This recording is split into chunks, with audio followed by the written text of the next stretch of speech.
Bienvenue dans le podcast des leaders holistiques. Je suis Christophe, ingénieur, artiste holistique.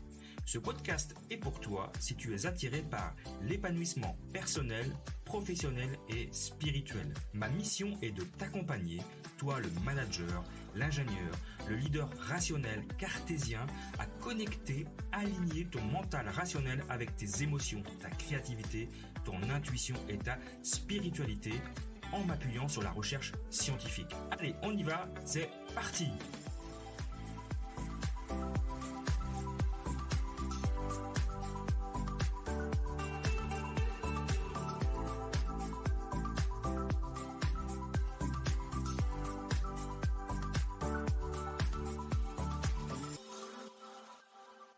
Bienvenue dans ce nouvel épisode du podcast Leadership Holistique. Aujourd'hui, alors c'était pas une contrainte créative, mais c'est plutôt une contrainte de temps. J'enregistre cet épisode dans ma voiture, donc j'espère que le son sera correct.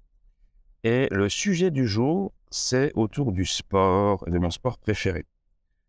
Alors je dirais que mon sport préféré de tous les temps, je pense que c'est si facile et c'est pas très exceptionnel, c'est le foot.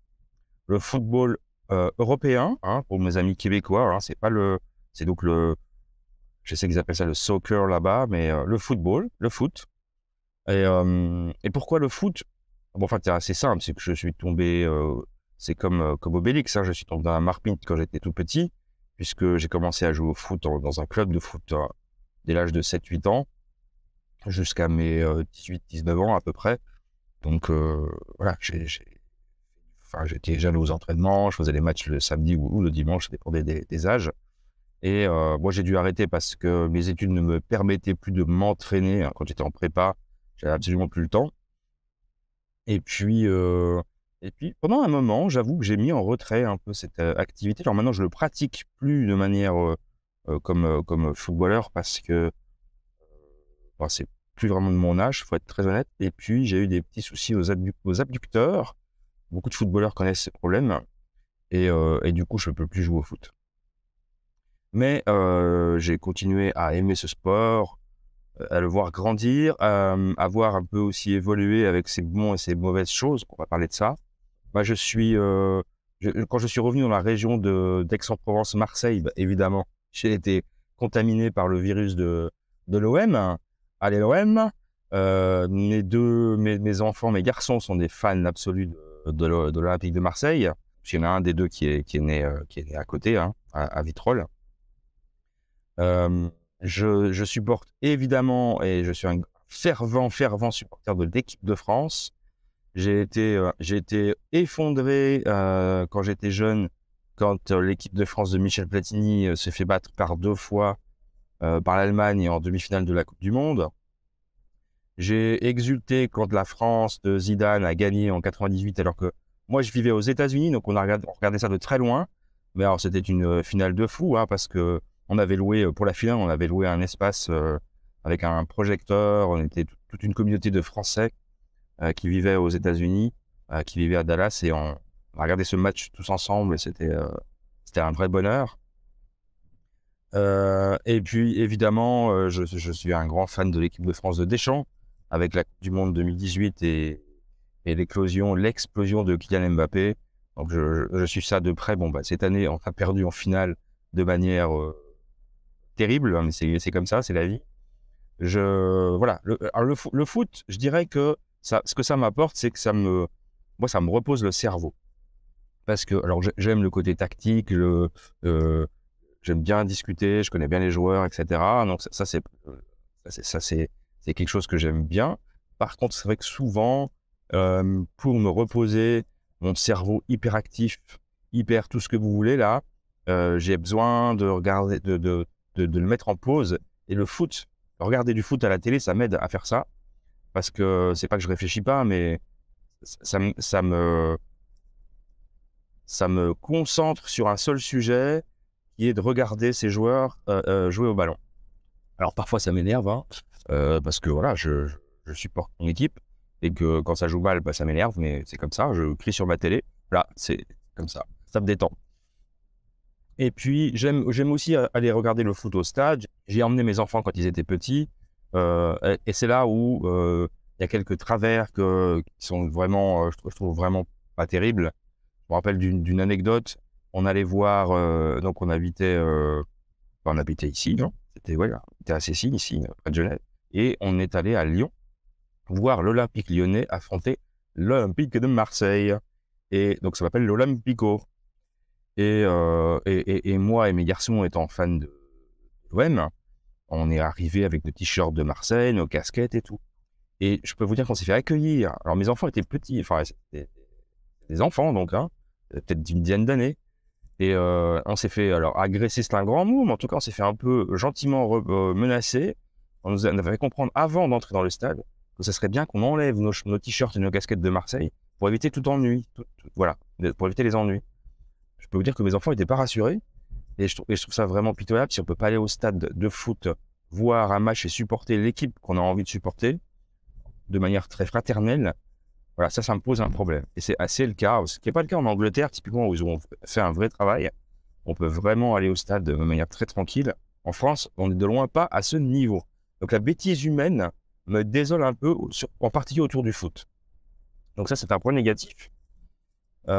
Évidemment, le foot est devenu une espèce de... C'est un peu les jeux du cirque des Romains maintenant. Hein. C'est vraiment le sport universel qui rassemble les foules. On a bien vu la dernière Coupe du Monde au Qatar, où malgré les polémiques de l'endroit, hein, parce que le Qatar, il n'y a pas de foot, du fait qu'ils aient construit des stades partis de nulle part, avec énormément d'argent et d'ouvriers qui ont été surexploités, voire pire, de ces stades qui étaient climatisés, où le seul stade soi-disant écologique, c'était le stade construit en container qui allait démonter et remonter dans un pays d'Afrique du Nord. C'est celui-là dont on parlait tous les jours. On parlait pas des autres. Donc c'était un peu, un peu désolant. Par contre, le spectacle était magnifique, c'est clair. C'est une très belle Coupe du Monde. Et c'est devenu les jeux du cirque. Avec ces gros travers qui sont que l'argent qui est en jeu est devenu est un peu difficile maintenant quand même, pour être très honnête, de garder la tête froide. Les sommes échangées pour des joueurs, les enjeux financiers sont tels que on en arrive à tous ces scandales.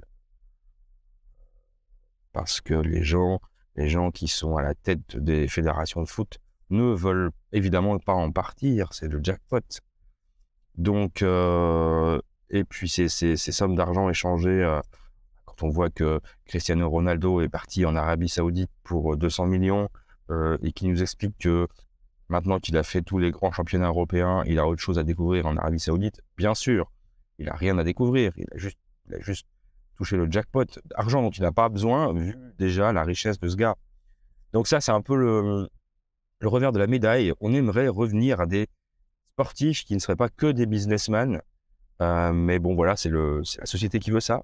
C'est parce que on est de plus en plus nombreux à regarder ce sport à la télé, pour les hommes et pour les femmes, ce qui est une bonne chose pour les femmes, parce qu'on est de loin pas du tout au même niveau, ni au niveau financier, ni au niveau affluence téléspectateurs, mais j'aimerais bien que ça monte au même niveau. Il n'y a pas de raison.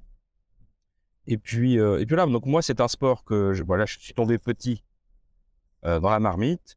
J'ai toujours aimé ça, j'ai aimé le pratiquer quand j'étais jeune. J'aime le regarder, être supporter, faire le Français de mauvaise foi qui pense que à la finale contre l'Argentine, il y a eu des tricheries. Ça fait du bien, ce côté un peu franco-français. Moi, ça me va très bien, mais j'en suis tout à fait conscient et j'en joue hein, quand je discute avec mes amis suisses. Évidemment, quand on s'est fait éliminer par la Suisse à l'Euro, voilà, c'était moi qui me faisais charrier par mes copains, et puis inversement, quand on a gagné la Coupe du Monde, c'était moi qui charriais tout le monde. Donc on en joue. Donc il faut le prendre au second degré. C'est évidemment pas la fin du monde quand on perd. Donc ça, c'était mon sport préféré. Puis après, je peux parler des sports que je pratique, que j'aime pratiquer. Alors, je vous aurais dit il y a quelques années, c'était le ski en termes de pratique. Bon, là, depuis 2019, avec mon accident de ski et la rupture des ligaments croisés de mon genou gauche, je suis un peu plus... j'ai une espèce de syndrome post-traumatique. J'ai un peu du mal à remonter sur des skis. Je suis remonté une fois et voilà, il faut que je me fasse violence parce que c'est vraiment une activité que j'adore faire, que j'adorais faire avec mes enfants. Mais sinon, il y a 2 activités que je fais en hiver comme été. Alors l'hiver, ça va être les raquettes, et puis l'été, ça va être la marche nordique.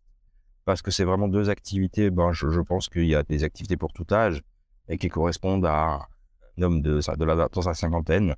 Ça me permet d'être dans la nature, de marcher en forêt, de faire du cardio, éventuellement de pratiquer un peu de bain de forêt, ce qui est pas du tout sportif là pour le coup.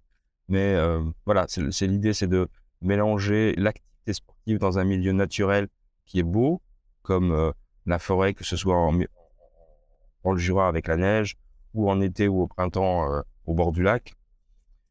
Donc activité plutôt ressourçante, bonne pour la santé, bonne pour le corps, bonne pour l'esprit, dont j'ai déjà parlé plein de fois, donc que je pratique maintenant le plus possible. Donc voilà, c'était mes petites histoires de sport aujourd'hui. Allez l'OM, voilà, je finirai comme ça. Et je vous retrouve dans un prochain épisode et je vous dis à très bientôt. Au revoir.